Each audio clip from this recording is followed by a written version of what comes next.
going to show you some hi-hat variations. What that means is you're normally playing on a basic rock 4/4 groove. You would normally be playing eighth notes, 1 and 2 and 3 and 4 and with your right hand. But you could play 16th notes, which would then be 1 E and a, 2 E and a, 3 E and a, 4 E and a. What we're looking at here is variations between the two, taking out some 16th notes, some 8th notes, leaving others in. I've got a few examples for you to try. Hopefully you can understand the sheet music and give it a go. First one, your right hand is going 1 and a, 2 E and a, 1 and a, 2 E and a. These are just 2/4 bars, meaning they're half the length of a normal 4/4 bar of music. So it's just 2 beats. So 1, 2, 1, 2, 1 and a, 2 E and a. So have a look at this. I've put the basses in some awkward places just to get you thinking. Now learn it really slow, because it's 16th notes doesn't mean it has to be fast, particularly if you're used to playing 16th notes on the hi-hat with 2 hands. That's naturally going to be something you can play a lot faster.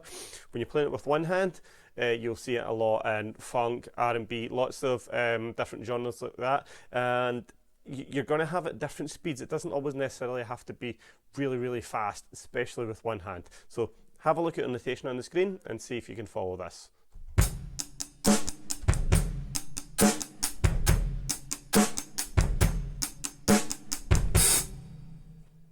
Sounds good, yeah? Right. Next one has the same hand pattern, just flipped around. It's going 1 E and a, 2 and a, 1 E and a, 2 and a.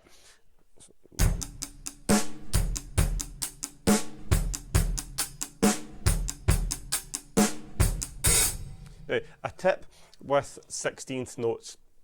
When you're playing 16th notes with 1 hand, an important factor is how you play on the hi-hat. If you're playing normal 8th notes, you should be playing with the shoulder of the stick. Now that's this part about 1 inch down from the tip.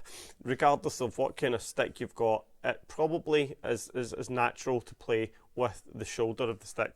So making a sound that you're very used to. Playing with the tip of the stick, it's quieter, it gives you a bit more bounce. If you're playing sort of more fancy stuff on the hi-hat, but if you're normally playing 8th notes like that, what you want to try and get used to is a kind of playing a downward stroke, an upstroke. Downward stroke with the shoulder and an upstroke on the way back up with the tip. Now this gets you very used to playing faster rhythms, faster grooves with your right hand on 16th notes without really putting strain on your wrist, your arm, or engaging your fingers too tightly, because you start to strain after playing it for a short amount of time. What you could employ your fingers a little bit if you're holding properly. Later on, when it takes the strain off, you can play 16th notes with just your fingers. It doesn't sound the best, but if you can get used to playing downstroke on the shoulder and on the way back up, play the tip of the stick. If you can get used to that, your arm is really only doing one motion back and forth. I'm exaggerating, obviously I don't play with my hand like that, but once you get used to it, it can be second nature. You can put it in and you can find fast rhythms much easier to play with very little strain on your arms. Especially if you've got to play a whole song in 16th notes with 1 hand, it can be a bit tiresome on your arm. It's different bits of your arm depending on where you tense up and where you strain to try and accommodate for that repetitiveness. So this next one,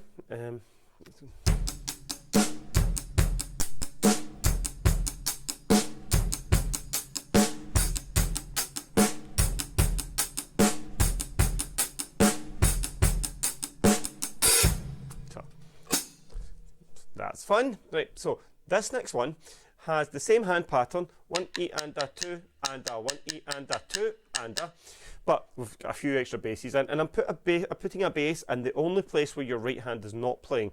So it's you kind of say up to yourself for your hand to not play at that point. You're trying to consciously not hit the hi-hat at this point. Check out the music on the screen.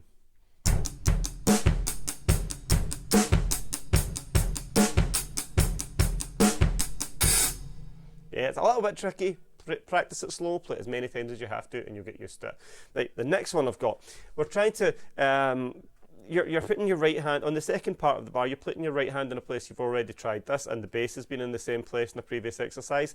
But the first part, the first beat, we're playing 1 E and, just 3. So 1 E and 2 and A, 1 E and 2 and A.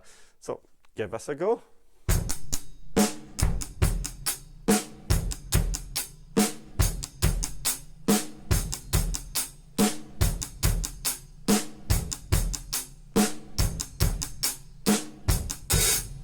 So as you probably predicted, I'm going to get you to put the bass in between on the A of 1 where I've made that space now, just to make sure that you can. So exactly the same right hand pattern on this one, but putting a bass between the and of 1 and 2. So it's gone 1 E and A, 2 and A, 1 E and bass 2 and A.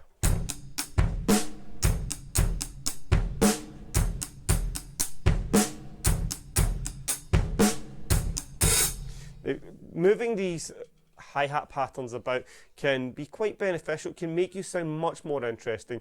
If you're able to add and subtract 16th notes whenever you want, it can definitely sound much better when you're playing rock beats. If someone asks you to try out for a band and they want you to play a basic bass, snare, bass, snare, there's not much you can do with that. That's not going to upset the dynamics of the rest of the music that they're expecting to hear bass, snare, bass, snare. But you can change your hi-hat pattern. You can make that a bit more interesting so that it's not just repetitive 8th notes coming out there. Because you will get a bit tired of playing the same rhythm with your right hand, and it's very good to be able to mix that up a little bit. Makes you more intricate as a drummer. So if you could lace that in and out of normal 8th note timing, then it would be quite cool for you to do. Give it a go, put them all together, mix them up a bit, see if you can do one after the other without making a mistake, see if you can do it from normal 8th note beats and into one of these, back out to 8th note beats again. Get yourself used to it.